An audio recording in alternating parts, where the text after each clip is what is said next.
Today's topic, we're going to talk about specifically advice for veterans that are getting ready to transition. Your stories, you learned from your mistakes in a way in transition. Kind of explain that. Oh, absolutely. And thanks again for having me on, Neil. The beauty of transition is hundreds of thousands of people have already done it. So if you pay attention to their stories and you listen to what they've gone through, you will learn from their mistakes and be able to avoid those types of pitfalls in the future as you go through your transition. So this is one of those areas where you absolutely want to listen to the people who've done it before you and hear, what kind of pitfalls that they ran into and figure out what applies to your path and what doesn't apply to your path. Absolutely. So, and what would you say in your transition story makes it so important to look at how veterans need to look at it? For me, I was blessed in the sense that we started the podcast and I heard all these stories firsthand while I was going through my transition. So I was able to avoid a lot of the pitfalls, which is why I believe that we need to listen to people who've done it before. But the big thing that I try to talk to people about is you need to give yourself grace. You need to not be so hard on yourself because there's a lot of perfectionism that comes into play, being successful that comes into play. This is something you've never done before. So you need to be willing to give yourself a little bit of grace if it doesn't go perfectly, or if something changes in your plan, or you have to adjust. You just can't beat yourself up because that's not going to lead to anywhere good. Okay. All right. Based on when you talk about those things, Sean, what advice, what are the first steps do you think the veterans need to take in the transition? Number one is start as early as you can. You need to be thinking about transition almost as soon as you join the military, because at some point you will transition. I'm not telling you to quit being on active duty or quit while on active duty. I'm just telling you that you should be thinking ahead.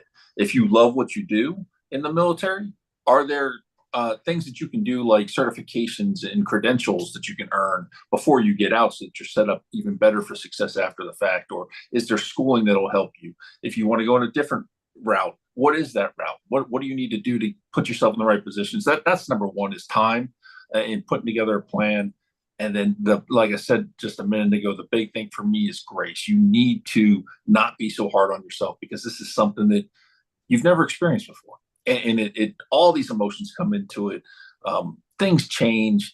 There's a lot of uncertainty. You just need to be, understanding of the situation and take it easy on yourself. All right. That's great advice, Sean. And then once they do that, identifying, are they on the right track? What is that? How do you recommend that? Well, that's really something you have to come up with. You have to determine what your right path is, and you learn that by talking to people. And like for me, I made a list of all the things that I enjoy doing, thought I might want to do as my next career, and from there, I did a bunch of informational interviews. I sat down and talked to people in those various fields, and I was able to cross things off the list. I knew very early that I was probably never going to get a PMP just by talking to the people who had it and what they did.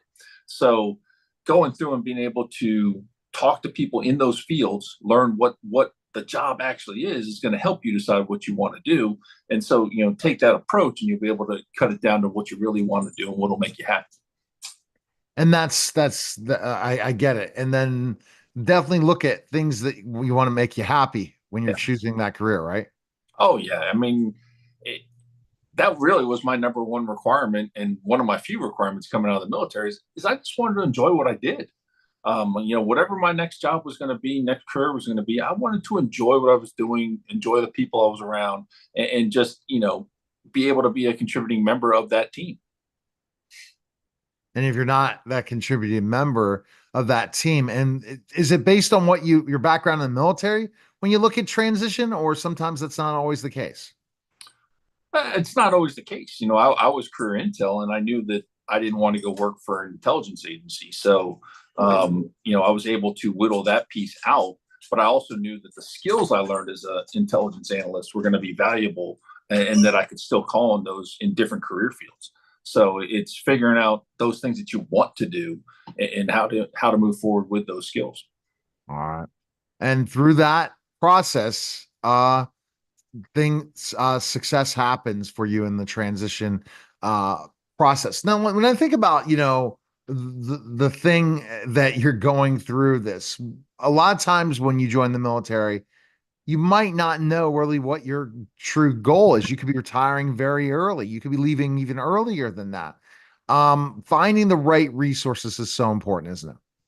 Oh, absolutely. And I think another big factor of that is the leadership that you work for. When I joined, I didn't plan on staying in 20 years. That was never part of the plan. And then I was with good units. I was enjoying what I was doing, and so I continued to stay in. So it really comes down to a handful of factors, and ultimately, in my opinion, it's what's best for you and your family. That's what you really have to decide. If you have a family, you have to take that into account. You have to make the best decisions. And if you don't make those best decisions, then there's the horror story transition stories that we talked about. And then there's so much more help that is needed and necessary. Once you measure everything and go ahead and do it and start early, the goal is basically to land either go to back to school or land a job. And you have to have a timeline for it, don't you? Yeah, I mean, you start with your timeline. So if you start 2 years out, like the military affords you, great, you're gonna have plenty of time to work through things. Some people don't start until just a couple months out.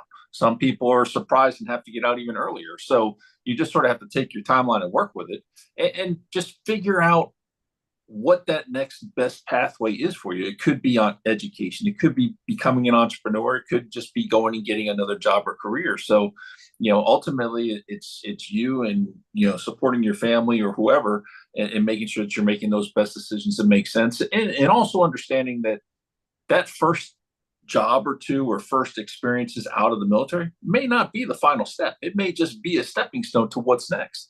So, take everything into account, and once again, give yourself some grace and understand that this is a learning curve, and you're just riding the wave right now. All right. Best place you can find information on you, Sean. Where can they go? VetSOSpodcast.com. You can get to all our social media, YouTube, and podcast platforms through there.